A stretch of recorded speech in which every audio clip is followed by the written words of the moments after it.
Hello बच्चों, मैं हूँ प्रियंका दुवंशी।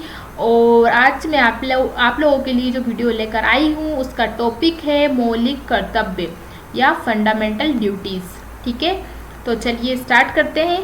मौलिक कर्तव्य या फंडामेंटल ड्यूटीज़ का उल्लेख भारतीय संविधान के अनुच्छेद 51 का एवं भाग 4 का में किया गया है। वर्तमान में मौलिक कर्तव्यों की संख्या 11 है, अर्थात 11 मौलिक कर्तव्य हैं जिनका पालन करना प्रत्येक भारतीय नागरिक का कर्तव्य है। मौलिक कर्तव्यों में उन समस्त बातों को जोड़ा गया है जो राष्ट्र की भावना एवं संप्रभुता को बढ़ावा देते हैं। ओके, मौलिक कर्तव्य के निर्माण के पीछे यह उद्देश्य है कि प्रत्येक नागरिक को यह एहसास कराया जाए कि सर्वप्रथम राष्ट्र की स्वतंत्रता एवं संप्रभुता है, अर्थात प्रत्येक कार्य एवं प्रत्येक लक्ष्य के आगे राष्ट्रहित होना चाहिए। भारतीय मौलिक कर्तव्य में संविधान का पालन करना, तिरंगे का सम्मान करना, राष्ट्रगान के प्रति आदर सम्मान का भाव रखना एवं सार्वजनिक संपत्ति की रक्षा करना जैसे विचारों को सम्मिलित किया गया है। तो आइए जानते हैं कि मौलिक कर्तव्य क्या है और हमारे कौन कौन से मौलिक कर्तव्य हैं।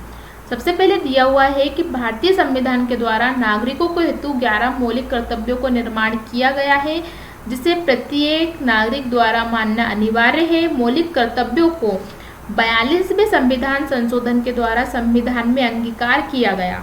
ठीक है, ये बहुत इम्पोर्टेंट लाइन है, इसे आप याद रखिए कि मौलिक कर्तव्य जो है वो मूल संविधान में नहीं थे। इन्हें कब जोड़ा गया? इन्हें 42वें संविधान संशोधन के द्वारा संविधान में जोड़ा गया और इसकी संरचना का निर्माण रूस की संरचना के आधार पर किया गया, अर्थात इसे रूस से लिया गया। ठीक है, और किस समिति के द्वारा लिया गया? तो सरदार स्वर्ण सिंह समिति की सिफारिश के आधार पर इसकी संरचना निर्धारित की गई। ठीक है, आगे देखते हैं। प्रारंभ में मौलिक कर्तव्यों की संख्या 10 थी, जिसके बाद 11वें मौलिक कर्तव्य को भारतीय संविधान के 86वें संविधान संशोधन के द्वारा जोड़ा गया। तो आइए जानते हैं हमारे 11 मौलिक कर्तव्य कौन कौन से हैं। ठीक है, सबसे पहले देखेंगे हम हमारा पहला मौलिक कर्तव्य या फंडामेंटल ड्यूटी कौन सी है।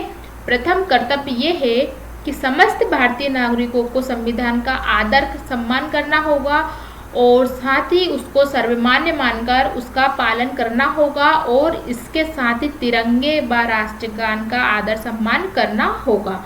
ठीक है, दूसरा मौलिक कर्तव्य है हमारा कि जिन गौरवपूर्ण व्यक्तियों के कार्यों ने हमें आज़ादी दिलवाई है एवं भारतीय स्वतंत्रता संग्राम में जिन्होंने अपना बलिदान दिया है उनका आदर व सम्मान करना।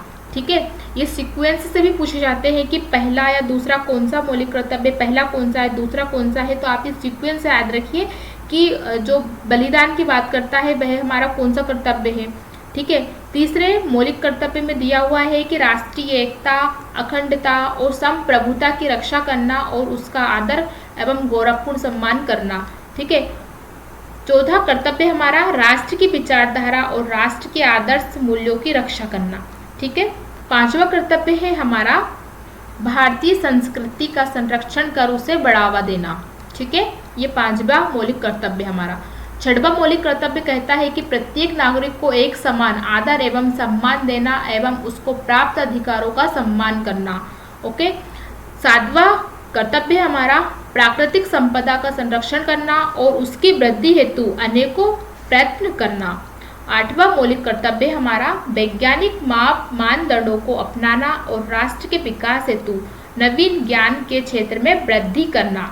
ओके, नवा मौलिक कर्तव्य है हमारा कि भारतीय सार्वजनिक संपत्ति की प्रत्येक परिस्थिति में रक्षा करना और उसे हानि ना पहुंचाना। ठीक है, ये हमारा नवा मौलिक कर्तव्य है। 10वां मौलिक कर्तव्य कहता है कि राष्ट्र के विकास हेतु सामाजिक कार्यों में अपना योगदान देना। ठीक है, लास्ट कर्तव्य हमारा 11वां, यह प्रत्येक माता पिता का उत्तरदायित्व होगा कि वह अपने बच्चों को प्राथमिक, निःशुल्क एवं अनिवार्य शिक्षा दे 6 से 14 वर्ष तक के बच्चों को। ठीक है, ये हमारा 11वां मौलिक कर्तव्य है। इन समस्त मौलिक कर्तव्यों को प्रत्येक नागरिक के पालन करने हेतु प्रावधान किया गया है। इन समस्त कर्तव्यों को आदर एवं सम्मान दे एवं इन्हें अपना उत्तरदायित्व समझकर इनका पालन करना अनिवार्य घोषित किया गया है। ठीक है, इस प्रकार हमारा ये मौलिक कर्तव्य का वीडियो यहीं पर समाप्त होता है। नेक्स्ट वीडियो में मिलते हैं हम नेक्स्ट टॉपिक के साथ।